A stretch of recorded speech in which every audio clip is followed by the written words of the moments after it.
So, hello and welcome, everyone. It's September 28th, 2022, and we are televising live from NetSuite's SuiteWorld in Las Vegas, Nevada.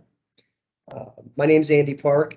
I have over 25 years in business and IT consulting experience, and I'm also co-founder of Team Central, which is a low-code integration platform as a service company. I'll be your host for today's event, and shortly I'll hand it over to Ed Harriff, who will be the MC and moderator for the event. We have an amazing panel lined up for you. Several are joining from around the globe. These folks are experts in their field and also have unique perspectives to share on how technology and low code touches their lives in what they do every day. Without further ado, I will introduce Ed Harriff, who's sitting next to me. He's president of Digital Cloud Solutions. He has an extensive background in how to apply technology to solve complex business problems.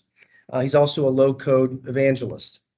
So I'll turn the mic over to you, Ed, and if you wouldn't mind, introducing yourself and kicking off. All right. Well, thank you guys very much. Yeah, my name's Edward Harriff. I'm a New Yorker who's resided in Atlanta most of my life.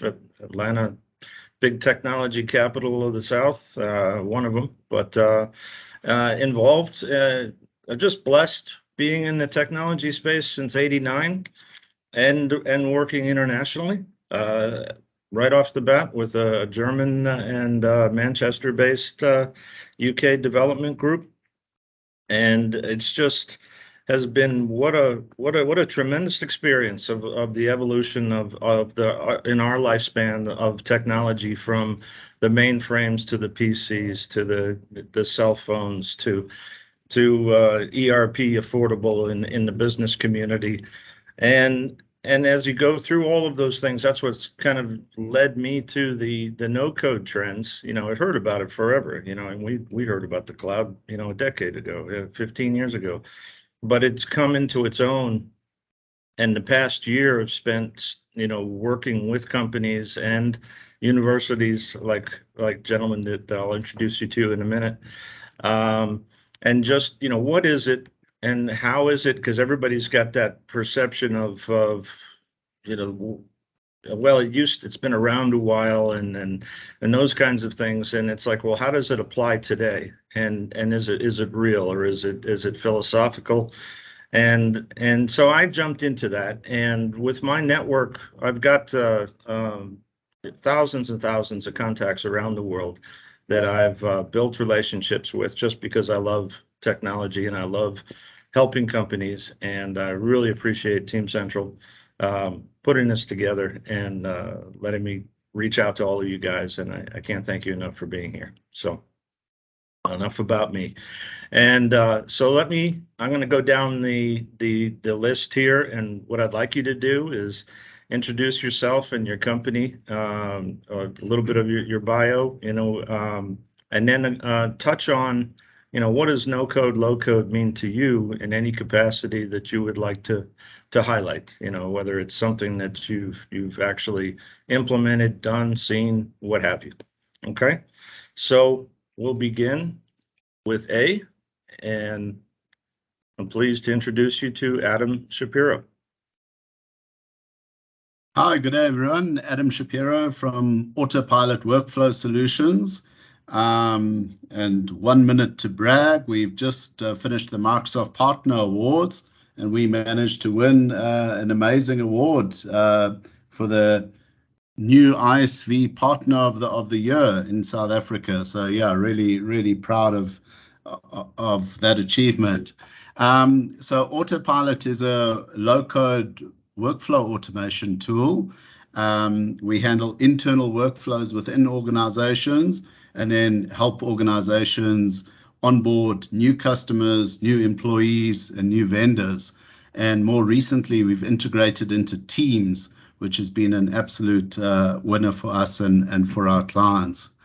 We've had an interesting low-code journey. When we first started our business in 2014, We did our market research, and almost all the clients said, this is great, but we have to be able to build solutions ourselves. So we spent a year building our back end, and actually, to be honest, not that many of our clients use that back end, but it's still been a huge win for us in that we can use junior and mid-range developers to then develop solutions on our low-code base. So absolutely no regrets about joining the low-code revolution.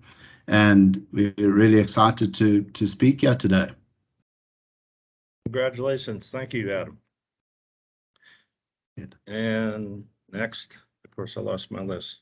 Who's next on the list? Oh, we can go. Let's just, you were going to go alphabetical, or we have, let's do Kevin. Going to go Kevin Corder maybe first. Hey, everybody, Kevin Corder, been with Centric Consulting for 10 years now, and been in the ERP space where I've seen, a big evolution and big push to get to the cloud. And it is an area too where they're starting to leverage these concepts of no or low code by building a lot of the tools that developers, kind of the technical developers would leverage to, whether it's reporting or moving data around. These cloud applications are building them in the apps for, kind of business system admins to really take their abilities and reliance on IT to the next level. So it's been really cool to see. We're a NetSuite Alliance partner, so here in Vegas, meeting new folks and talking about all the great things we do here at Centric, and super excited about this crew here. Some amazing people, so I'm excited for everybody to hear everybody's story. Thank you, Kevin. All right, back on track. Ajay. Hi, my name is Ajay Sharma. I work for the UC Health in Cincinnati. I'm an IT project administrator. I'm coming to you from the great state of Ohio. Of course, one of the things that I've been doing is over the last 15 years, been involved in healthcare IT. I'm also a past president of the Central Southern Ohio HIMSS, and I've been on their board for over a decade now. But I've been in IT consulting for also about 25 years. And one of the things that drives me within healthcare, and especially healthcare provider IT, is being able to do more with less. One of the main things, healthcare is challenged each and every day to come up with innovative and imaginative solutions for better patient care. Ultimately, that is our North Star: better patient care, better patient engagement. Those are the things that I believe we can leverage low code or no code type of applications in order to facilitate faster rollout to and deployment to patients and our providers. So that's my take on today, and I look forward to the discussion. Thank you. Thank you, Ajay. And I'm going to say your whole name because I really worked hard at it. Kevin Kursa Deja Juglu. Yes, perfect. Yes, thank you so much. Appreciate You're welcome. it. Okay, great. Thank you. Well, thanks for having me. First of all, it's very exciting to be in this panel of experts in low-code technology. And thanks for Team Central for organizing this and putting this together. Much appreciated. My name is Kevin Deveji, and I'm with Bimser International. Bimser International is based in New York, and we are a global enterprise software publisher. So we are active nationally and internationally, and we have been in low-code software publishing since 1990. So we've been in this field for a long time. We have two different platforms that we offer for different business requirements. And with the low-code technology, our experience goes. We have multi-industry experience. We have clients in many different industries, as well as multicultural, because we are active nationally as well as internationally. We have clients on pretty much almost every single continent. So that's a great experience that we have, and that's a journey, as some of our colleagues introduced earlier. And it's exciting to be here. For the low code, not only we actually develop the technology and promote it nationally and internationally, we also work very close with academia. We have an internship program that we teach university students how to use low code technology in their career. So that's something that also we believe in. We believe in the future workforce, and we like to also support them via this internship program. There are many different things that we'll talk about today from different angles in terms of industries and low-code practices. I'm looking forward to further this conversation. Thank you very much. Thank you, Kevin. Lance Kerwin. Hello, how are you doing? Thank you for having me. My name's Lance Kerwin. I'm at Florida State University in the College of Business. Yes, this exciting season. The football team's doing well. Looking forward to our game against Wake Forest this weekend. I have 28 years of experience, starting off as a mainframer, client server, and web apps. I've done a lot of strategic work, especially around data centers, probably the last 10 years. But at Florida State, I've been on faculty for 5 years. And to build on top of what Kevin said, I'm really focused on that future workforce as well. Low code, no code to me means that our industry has made it. It's about collaborating with the people that we're solving problems with. If you go back to even when I started my career 28 years ago, you needed to have somebody that knew what a computer was if you wanted to build software. In fact, it was almost a privilege to have a computer in the 1980s and 90s, and now it's expected. And the one analogy I like to explain to my students that are coming into the workforce is if you just go back 100 years ago, to any town in the United States, you might be having a debate on whether you're going to get a car. There weren't interstates in the country. We didn't have the infrastructure in place. We had the train then. And if you go back, I think it's important that you look at the history of computing and where we're going. And low code, no code for me is a springboard into the next. My 28 years have gone by like that. So let's round it up to 30. The next 30 years, this low code, no code is the bridge into everybody being able to get the same type of skills and experiences we have. And then we can focus on collaborating and designing. But really happy to be a part of this group. Thanks for having me. Thank you, Lance. Yeah, I don't miss dragging around a 286 in a monitor at the Delta check-in counter. Things have changed. Mr. Johnson, Mark Johnson. How is everybody? I want to thank everybody for being on this as well. I want to thank Andy and Ed for putting this together. And I think it's just a fun event to get and kind of talk about some of these topics. But my name is Mark Johnson. I'm the CEO and co-founder of Team Central. Team Central's first product is which we call the Central Integration Platform that Andy mentioned. It's a low-code, no-code automation product. It's really kind of focused on data integration, data management, and really helping organizations scale their operations by, taking all the information that's needed across business process and synchronizing, connecting. The reason that this topic is of interest to me, my background, 20 plus years is more on the pro developer side. Started in industry and financial services, moved into consulting work and product work, and I fought against these tools. I felt like they were tools that kind of hindered me more than helped me. But the reality of it is, with the amount of digital transformation that's happening today, there's just not enough builders in the world. And so, to me, the reason that I was, the inspiration for building this company, or at least part of it, is, how do we create more builders? How do we make the builders that exist today more efficient and focused and on key differentiators? And so that's really why kind of being a part of the low code, no code world is something that I'm proud and excited to do. Thank you, Mark.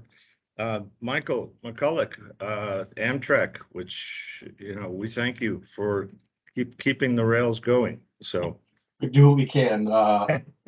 Thank you. So hello, everybody. Michael McCulloch here. It is an absolute honor and privilege to be a part of this panel discussion. Unlike most everybody else that's here, I am not a developer or computer guy. My background is actually, I was in a previous life, I was in the military. And then once I got out and became normal, I got into the organizational development and improvement arena. So with that came a lot of process mapping, process improvement, Lean Six Sigma.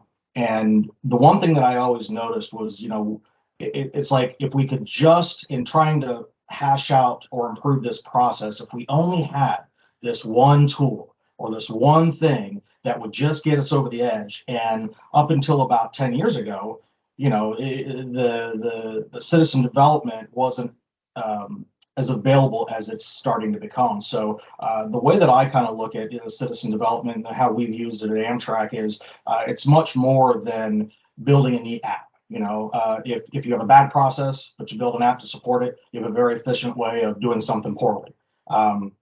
For us, it's about connecting the dots, building relationships, improving our processes, all at the same time of building these really neat tools to support our business process. I have focused probably for the last 5 years on the governance side of it. So training programs, serving as an advocate for not only the developers, but the organization itself. And then, of course, helping to build credentialing and kind of the software agnostic approach to implementing citizen development. So super excited to be here and share what I know. And thank you. Yeah, well, thank you. And definitely the governance is a key component to our topics today. So, Ryan Reibold. Thanks for having me. Yeah, Ryan Reibold. I'm the CEO of and co-founder of a company called Payload. We operate in the fintech space, and I've been in fintech for 20 years, and we've seen significant disruption and evolution of payments, and you guys experience it every single day. And a lot of that, transformation from just having, something, reading cards on a desk to fully embedded payments. A lot of it was led by, key, fintech leaders like Stripe and Square. And yet you see this digital innovation and digitization take place when it comes to document workflow. And a lot of these financial platforms, that run these business platforms, they still have very archaic payment workflows. And so we set out on a journey 3 years ago to build a developer-centric, low code, no code toolkit to allow platforms to fully automate payment without all payments, not just on the card rails, but completely eliminate checks and wires and in a fully embedded with minimal PCI scope. And so I'm pleased to be here, kind of coming from a different angle where we've tried to build, this set of technology stack that enables low code and no code integrators to just fully embed payments and automate workflows. So I'm pleased to be here. Thank you, Ryan. Thank you. And our last participant, Mr. Tom D'Alfonso. Hi, Sir? everyone. Yeah, I'm Tom Hi. D'Alfonso. I'm an agricultural systems engineer. I work in the area of food production all my career, primarily in animal production, so chickens and pigs and cows and fish. My company, AgMine, gathers data in animal production facilities and in animal feed mills, and we apply products and know-how to improve the health and nutrition and well-being of the animals. I've used technology and integrated technology in agribusiness for a long time, and recently developed an app for human health and nutrition, helping people choose foods based on their nutritional requirements, their preferences, their health goals, and was really the light bulb went off with the no-code, low-code approach. So I'm a new user, very excited about it, and very excited to be on this panel. Thank you. Well, thank you, and thank you guys for doing that. What a fantastic mix, and that was the whole point. All of you are very successful, and I find with a lot of podcasts and things, there's a lot of theory, which is good. We need theory, but we also need results. And here's the team that you guys just listened to, and this is available for recording or playback right afterwards. And I encourage all the participants to play it back and share it. So let's get to the questions. And we directed the way we did this is we wrote out some questions. I posted a few for those of you that saw on the LinkedIn. They're guiding questions. We identified names of some people that we think kind of falls into their back door, so to speak. But it doesn't mean if you don't have anything to contribute, please speak up. Just no profanity or abuse or political discussions. Okay. Okay, good. So we'll start with, what is, you've covered this, but at the same time, in a sense, what does a pro and citizen developer mean? What's the difference? And I'll start with you, Kevin. Kevin C. Yeah, so in my world, in the kind of the business application world and enterprise apps, I mentioned it a little bit. All these cloud ERP products have some layer of a kind of UI version of the code, right? And when I think of pro versus citizen developer, I think the citizen developer is someone like me that doesn't write code, can get in there and execute on actions that in most systems somebody is in the background actually hands-on keyboard writing the code. I see a lot of these tools be more point and click in nature versus kind of full-blown kind of writing out lines of code, which again shows my lack of knowledge of what a pro developer does. So but I'm seeing the tools be part of the UI, the user interface, as opposed to kind of back end, got to get your development studio set up. Okay, and Mark. Yeah, so ironically, I was at a conference yesterday, this Chief Data Officer Summit in the Midwest, and there was a great topic around kind of federated data management. And so we had these models that exist in the data world historically, where you had these kind of monolithic data warehouses, and it's hard to get the data out. It's hard to have confidence in the data, and the shift that this whole talk was about is moving to that federated model. What was cool about it to me is to see that within that model where each business line or part of the business has both pro developers as well as citizen developers kind of embedded within it, and allowing that process to kind of make data exchange within the organization and the ability to kind of scale new products and services faster than some of the traditional approaches. So that really kind of was a light bulb for me. But to me the maybe the difference or the way in which I think about pro and citizen developer, what was also really interesting about that talk is it really had nothing to do with tools, or it was all about process and change management in order to kind of move to that. So it's pretty interesting. But to me, the difference is really kind of around the use cases that you're trying to accomplish, and the tools and the people that are skilled in order to solve those problems.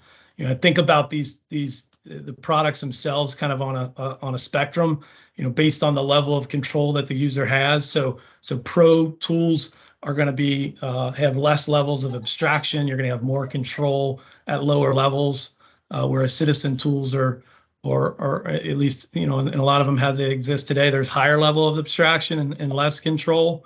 But I see kind of a convergence of the two, and that's what kind of made that light bulb go on yesterday. And I think the result of that is awesome. It's going to create, professional developers who are more focused and can truly kind of be heads down on differentiating things. And it's going to allow citizen developers to kind of take on more complex use cases. So that's kind of how I see both. And Adam? Yeah, I agree 100% with Mark. That convergence of citizen developer and pro developer certainly into one product really assists us in a couple of ways. So, the one way is that then we can use more junior, as Mark said, there's such a shortage of builders, such a shortage of skills. And if you can now use more junior developers to develop complex solutions, then we're winning. Then we leave the pro developers to do the integration and so on. But another big point that's come up for us is around clients, even though, as I said, they might not use the development tools or the low-code tools, it's almost like a gatekeeper. You can't, often our clients won't go forward unless they have got access to the low-code environment. Whether they choose to use it or not is another story, but it's almost, you need to get into the game by having the low-code environment set up. Right. Very good. I mean, because that's just the evolution. I mean, things change, and that's the way. And if we look at Mark, you touched on a number. I mean, there's the education, the awareness, the process component that's changing the landscape. And you know, you don't want to give COVID credit, but you know, in a sense, you know, it's made things accelerate quite a bit in being able to do things with less and remote. And you know, I mean, really the world we've lived in for a long time, right? Except that now the businesses up the street have to operate that way. But it's that education, that process. And I think one of the pluses for the timing of us is that look at how tech savvy everybody is these days, right?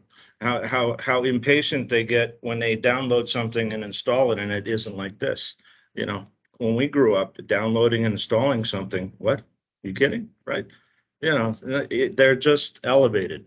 So incorporating that into the business and the schools and understanding how the pro and the citizen mix is key. So we'll go on. Number 3, what does live application development, testing, and modification mean? Start with Michael. Yeah, so that's actually a really great question. And you know, when I was initially speaking about problem solving, critical thinking, citizen development really hits home with that. It really, one of my colleagues that I have used the phrase, it empowers bold behavior, right? And so when I think about live development, I go back to March 2020, where this big bad thing called COVID was coming to get us, and there's 60 of us sitting up in a room in DC, and we're trying to figure out, you know, what routes we're going to keep and what incidents we have to respond to. And you know, we've got about 900 plus facilities that we have to keep track of. So the ask was, we need a way to track COVID cases that are coming in. We need to be able to track where our employees are at, and then respond to that and display that to the executive and the board. We went to IT, and you know, of course, no disrespect to them, it was going to take, I want to say they said 2 to 3 weeks to at least have a dashboard, and that was absolutely unacceptable because we needed it like yesterday. And so I very quietly turned to my boss at the time and I said, hey, listen, I've been working with this program. I think I can have this done in like a day or two. You know, what do you think? And she's like, go for it. So I literally jumped on it, started developing. As I'm developing it, I'm asking the different executives. I went to our chief of police. I'm going to the operations, the engineers. I'm saying, hey, what do you really need to see? And as we're doing this, I'm able to connect all the dots and have a way for us to input the information and then display it very quickly, live, as a matter of fact. So being able to do that and test it kind of as we're going through the process was really critical. And it was actually successful enough that we're still using it today, the product. So it's not one of those things where, you know, you've got to go through this long agile waterfall approach and connect the dots, and it takes forever. These are tools that you can build live on the fly. So yeah. Excellent. You know, the live component, event driven, the streaming, the reactionary scenarios that come into the daily workload is now part of the development process. You know, if they let it, right? I mean, that's the whole point. Is what do you mean? All right. So, Tom. Sure. Well, 2 points here. One, just picking up on this theme of the pandemic and how live application design and development could help many industries. You know, the food production is critical. There were many supply chain challenges, and I saw some firsthand, you know, development of what needed to be, you know, agile. And that's the second point I'd like to make is we've been talking as an industry about agile for a long time, but this is the real agile. The live application and development is what we meant all along by agile. So now we're calling it what, hyper agile. But no, it's very dynamic and very exciting. You know, we are not all technically oriented in IT, but it's hard to think of anyone who doesn't use technology and who hasn't said, I just wish my app would do this, or I need this additional piece of information to do my job. And when you have an environment where you allow citizen development, and then people get what they need to do their jobs. And that has been, again, one of those eye openers in seeing this technology and this methodology put to use. Adam? Did Adam hear me? Adam's on mute. It had to happen, huh? Take two, go. So we've got a test environment, so we build directly into a test environment in the live environment. So we don't wireframe or anything. We build it because a big red band across the top, and then once all the testing is done, then we can push it to live. So, you know, that helps clients to really understand and see what the application is going to do, as opposed to looking at a wireframe. But the big challenge is making sure that what goes out in subsequent iterations are up to business spec and so on. So we're really strict around having that gatekeeper to say, okay, well, right, let's push this to live, because the downside is just getting anyone to be able to push live solutions through. And if it's a financial system or really a business critical system, it could cause challenges. So vital to have that gatekeeper in there to say, right, this is ready to go live. Thank you.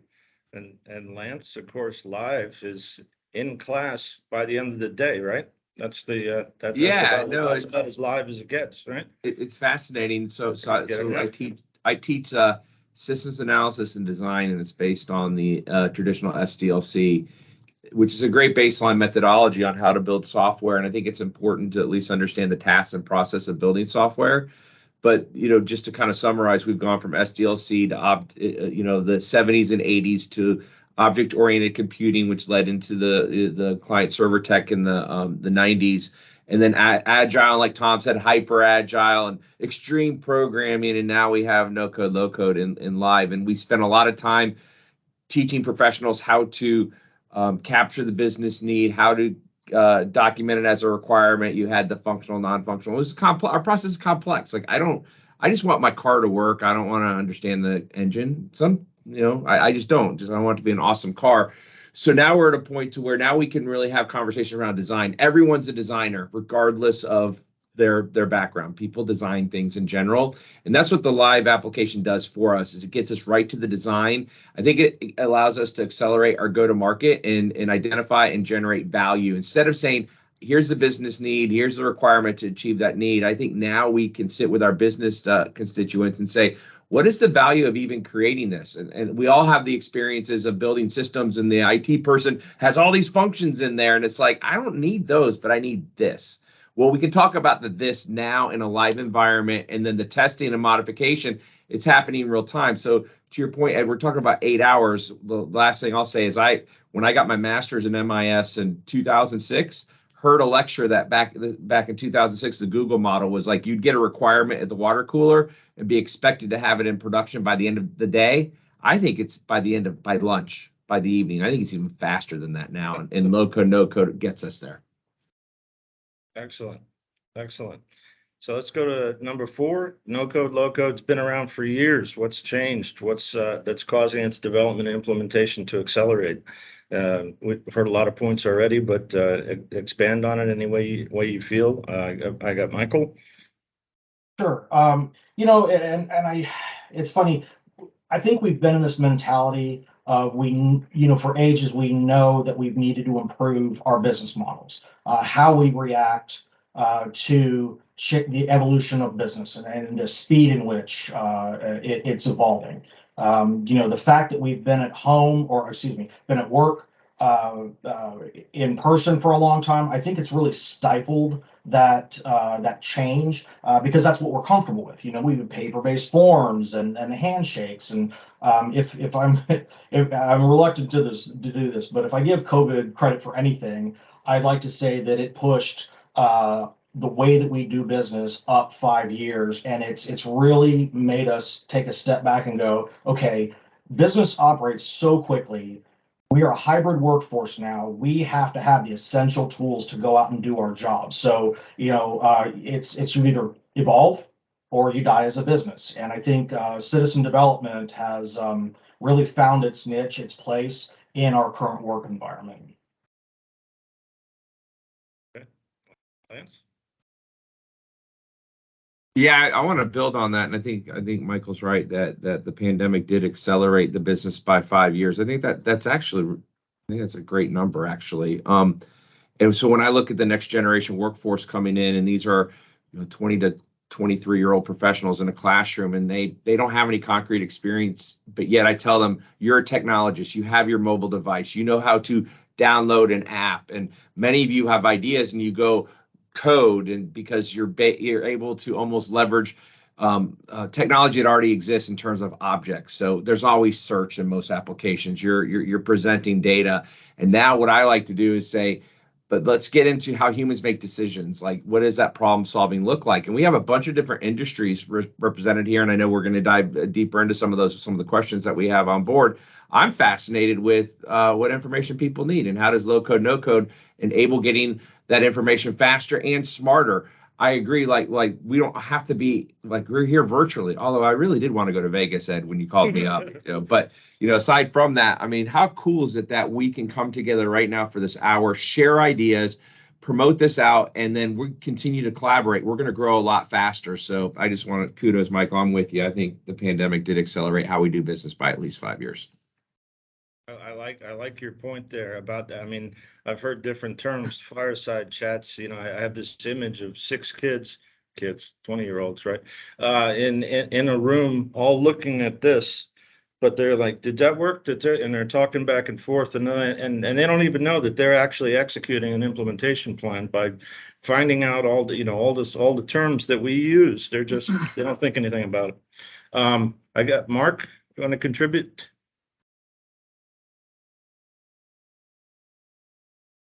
Take two. So in the space that we play, which is in the data world, it's almost become necessity, right? So we live in this world where everything's dependent on data. Organizations run off of anywhere from 10 to 20 SaaS-based companies. So you have all this data that's distributed across the enterprise, and it becomes really difficult for organizations to grow and scale. So I think that level of distribution of data is really kind of accelerating why this stuff is so important. For us, the reason why I think the solutions and the technology has grown so rapidly, like in the last 4 to 5 years, is standardization. So a lot of the data sources and APIs and ways that you connect information is all kind of consolidating into certain different certain protocols and authentication methods. So I think that really kind of accelerates the growth, which is fun to see. And I think the next force multiplier is really going to be around AI. The solutions to intelligently build, test, and monitor are just going to continue to get more intelligent and be able to grow on their own. And so I think that's kind of the next wave that I see happening now. Well, the next topic really geared towards integration and operability challenges. It's what does it mean to you, and making everything work together. So have at it, Ajay, please. Oh, I'm sorry. Yes. Go ahead. One of the things that a little bit about the previous question, I wanted to mention something, and I'll go to this. So, all of being in healthcare for so long, one of the things that we've talked about in healthcare for a long time, 10, 15, 20 years, was telehealth, right? And the challenge is that, patients didn't want to go to, they wanted to go see the doctor. They had that. And then the doctors, they didn't want to do it because they were set in their ways. And so along comes COVID, right? And then the world changed overnight.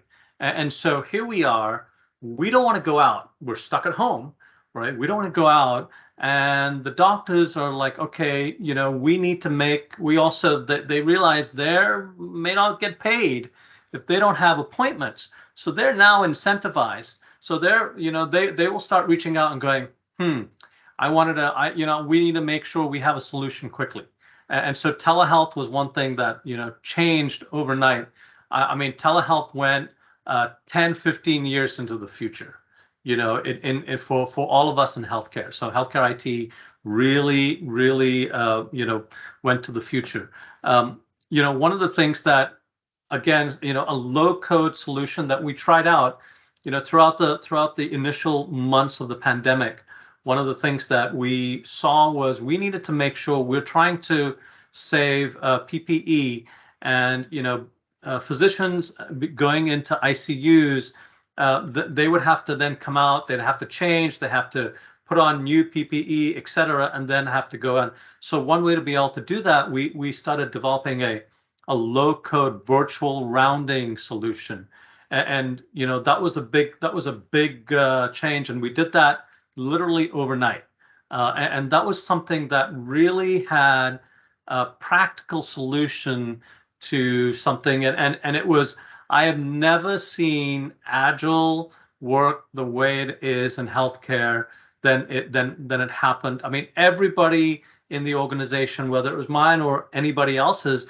was working, long days and short nights, and because this, all said and done, people, sad to say, they were dying through telehealth, and their families got to, so there was a huge empathetic situation happening there, right? And families saw their family members breathe their last through telehealth. So low code real solutions.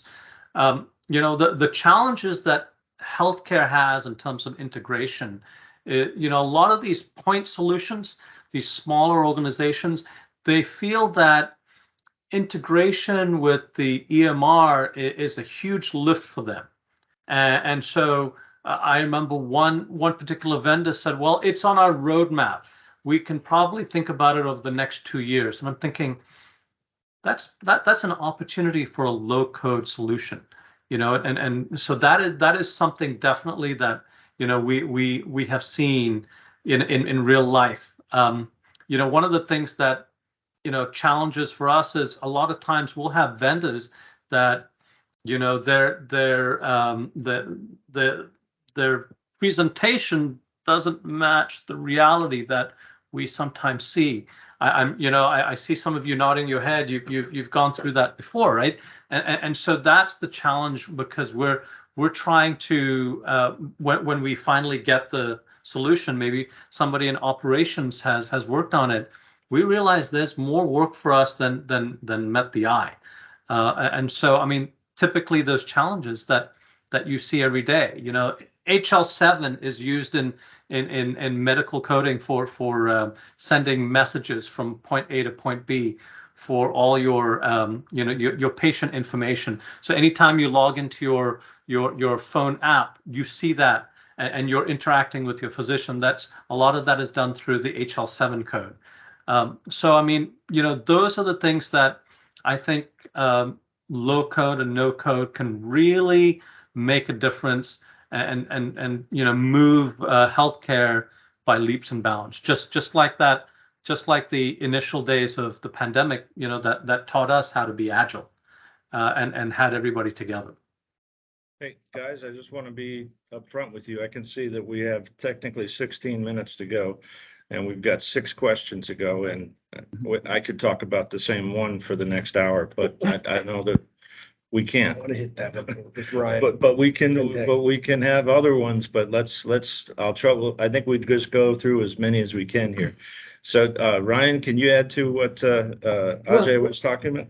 No, I mean, as I mentioned earlier, and I'll keep it really brief. Our role is basically to automate the inbound and outbound payments, and we operate in a wide array of different industries and platforms. So we have to basically meet that technology platform where they're at. And so whether it is no code all the way through fully embedded technology. And so what, kind of going off what we talked about earlier, the pandemic has also opened up brand new industries that really never experienced like the whole payment digitization evolution, and they're experiencing right now. So it's really challenged our team of engineers to create these intuitive, lightweight integration toolkits to allow, that full automation in a low to no code environment. And so, platform and, interoperability challenges, we're introduced with that each day. And I think it's exciting because it continues to force us to really lean in and, and innovate our own platform. Tom? Well, just like most industries in agriculture, we really do work in silos. And what I think is important is that the no-code methodology allows people in different parts of the value chain and supply chain to share information, but to get the information they need to do their job. So, for example, a change in weather in the Midwest, the temperature goes up, animals don't eat as much. That's going to slow them down. It's going to affect the processing plant. So we have these challenges all the time in agriculture where the data are very variable. And one of the things that I really came to appreciate about the no-code, low-code methodology is that it's more about the data. In other words, people want the processes and the IT tools, the apps to do what they need to do, the processes to do their job, but the common denominator all comes back to the data. And what I found is that the tools that are now available for developing low code, no code really take advantage of the structures of databases, things like security. All these things are sort of built in and taken care of. The citizen developer doesn't need to worry about coding for user access, or this still resides in the IT role. The other thing that I've seen is that it really facilitates conversation in companies. In other words,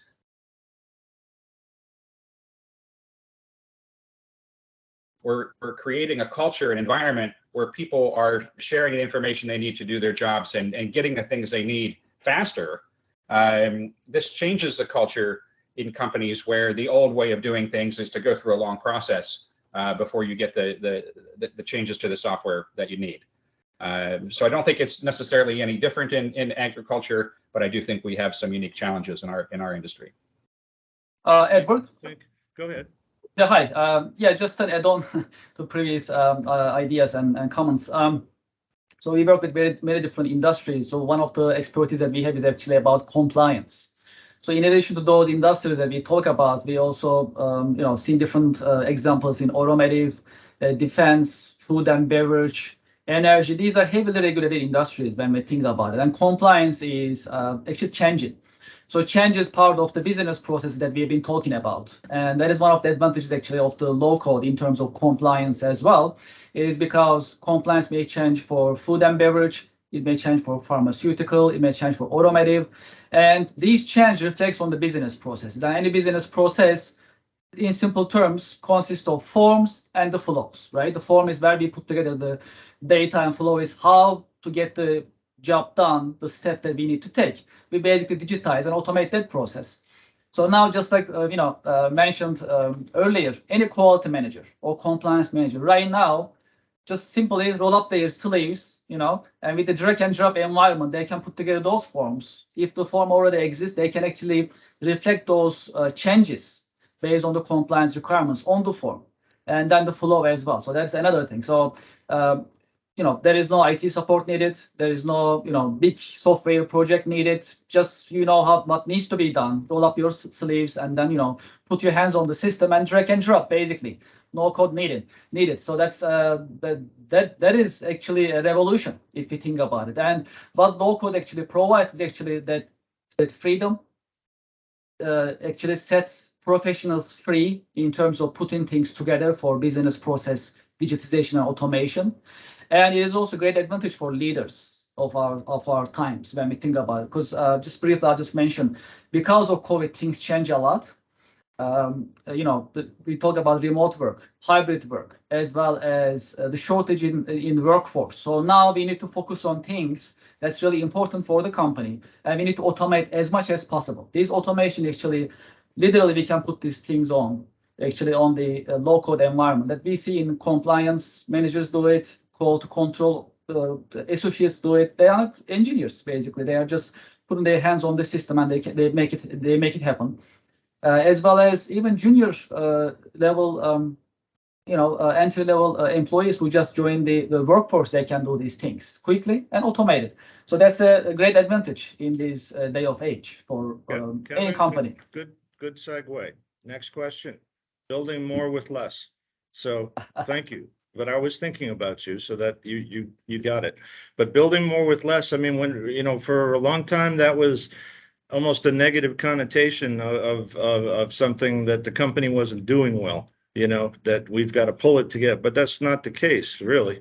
It's being more efficient and using and being aware of everything that we're talking about today. So, well, how does a company reconcile between building with less and maintaining control of all these system changes that we just outlined? I got Michael. I'm sorry. Is it Michael? Ajay, sorry, my bad. Ajay? No problem. No, in this really, having not had too much in terms of in healthcare with low code, no code, we have a very stringent change management process. That's especially, we just heard about compliance. Just like finance and some others, we have very stringent. Being able to know what changes there are. So we have that regular change management. But with anything that we work with, we would want to make sure that this is a question we'll ask of all our vendors, and I'm pretty sure that my fellow healthcare providers will say the same thing, is we'd want to make sure we have things like audit logs and what was done, in any application or any software, et cetera, that we use. Those are the things that will be important, especially, in terms of maintaining control of system changes. At least that's the input that I would have on that. Okay, Michael. So I like the thought of building more with less, but I kind of want to approach it in a different light. Citizen development actually allows us to build more with more, because now what we're doing is we're actually empowering a whole new set of developers out there to build all these one-off solutions that, quite honestly, that's 90% of what we need in business. So as long as we have the appropriate governance, the standards, the guidelines, a good solid relationship with our IT department, our strategy, we can build more with more, and we're still doing it for less. If you think about it, I mean, traditional citizen development costs a third to develop it, takes a third of the time. So the benefits are definitely there. I think with 6 minutes left here, let's move to the next one: financial benefits to a company that uses no code, low code. And Adam, since you've got the special trophy there, how about if you start us off with that? Here, let's see the trophy again. Let's try and get it in the there. Major reward, right? And for those of you who weren't on the topic earlier, I'll let you say it, Adam. Yeah, so it's the Microsoft South Africa Partner of the Year Award, ISV Partner of the Year. But yeah, in terms of the financial side, yeah, it's really using juniors to be able to develop quicker and more efficiently. I just want to touch on another thing really quickly. So I think we've all established that the development can be really quick, and the integration, the APIs and so on. On the ground, our biggest challenge is those compliance officers that Kevin was talking about, legal and so on. And maybe they weren't involved in the project from day one, but that's where the longest time takes. It's not the development. I think we've all established development can be quickly, but then we need to integrate into teams. Where's, who's going to approve this and so on.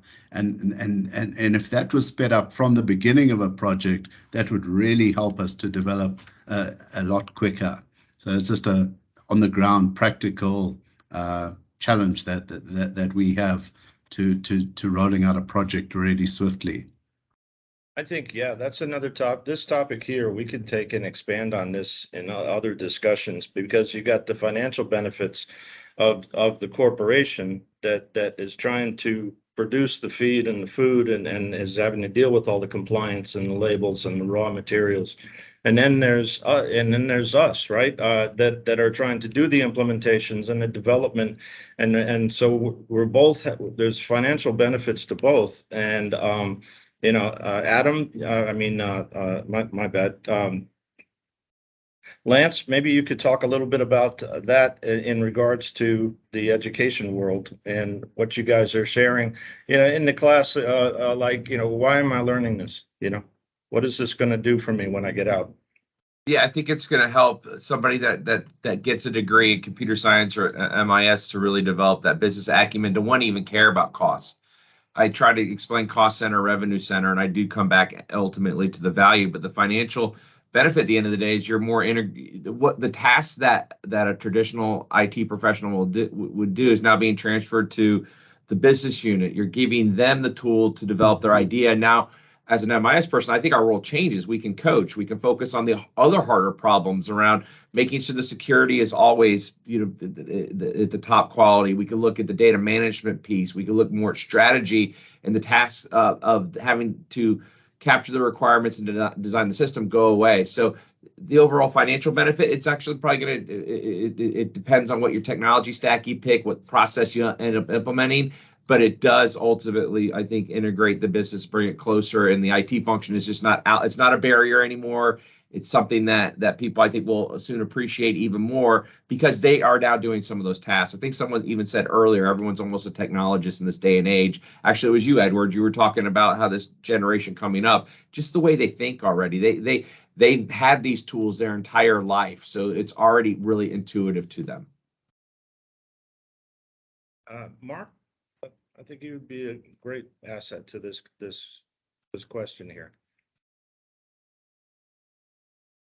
Yeah, for us, it's pretty simple. I think the way in which we look at it. So I'll be pretty brief on this one. It's really speed to market. So there's the ways in which you can do things that I used the term abstraction before. The more of the details that you can kind of peck away and make commoditized, you can bring new products and solutions to market much faster. That's really the value that I see. There's other ancillary value that comes from that and time savings and things like that, but that's speed to market is to me critical.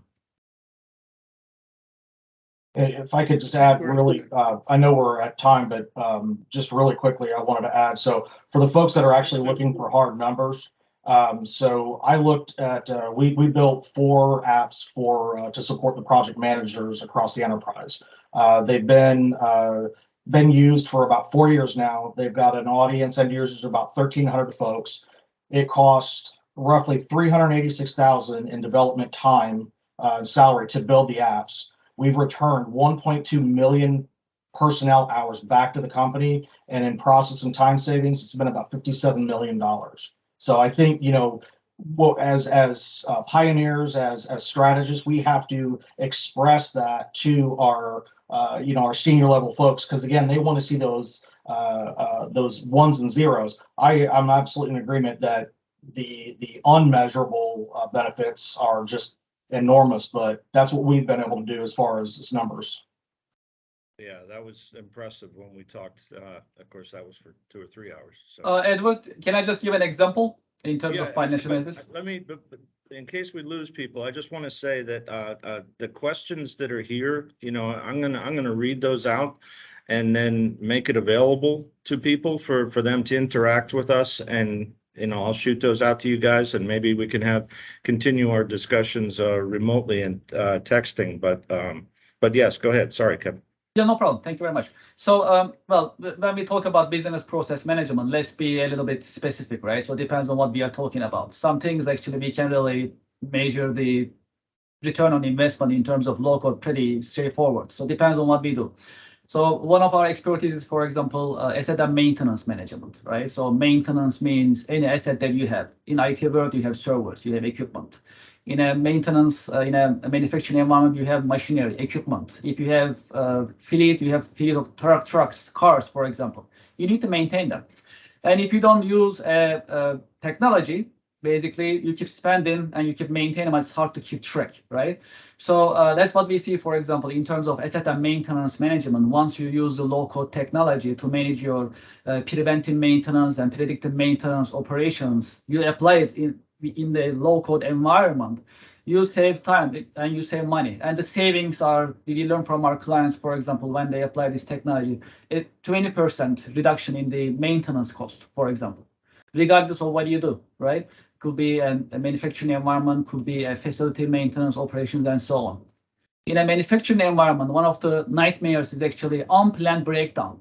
You promise to deliver the good, you need to make the production, and you cannot stop. It's got to keep going. And if you need to stop, it needs to be planned, right? So many manufacturers that we see, by utilizing the low-code technology, by using the technology to manage their asset, preventive and predictive maintenance operations, they reduce unplanned breakdown 80 to 90%. These are big numbers, and these are big savings if we think about it. And these are, hard numbers that we learn in the marketplace. So it depends on what we apply. And when we think about maintenance, the numbers are pretty obvious in terms of the savings and the calculations. Very nice. Excellent. Thank you. Hard numbers, and show me a spreadsheet that doesn't have a mistake. Yeah, right? Show me the money, right? At the end of the day. That's what it does. Well, great. Yeah. So thank you guys very much for participating and coming and bringing this together so quickly. Response has been great. I know I've kept you guys on top of just the views that we've had have been 5,000 people around the world. I mean, just insane, and just such a great topic based on who's in front of you and what part of the business, whether they're in the business sector or the IT. And I think we're going to have a great year coming up. So, thank you again for taking time out of your day, and congratulations, Adam, and Ryan. Thank you, everybody. Yep. And again, I'll send these out. Any parting word? That's not a good word to use. Parting as a party. Well, I just wanted to thank everyone as well. And EJ, thanks for helping me pull this together. Really appreciate it. We'll send the video out, after we do some editing, kind of carve it up a little bit, but we'll send the entire video out as well. But really appreciate everyone's time and your expertise. Thank you very much. Thanks, Thank you, everyone. guys. See you. Thank Andy. you. Bye.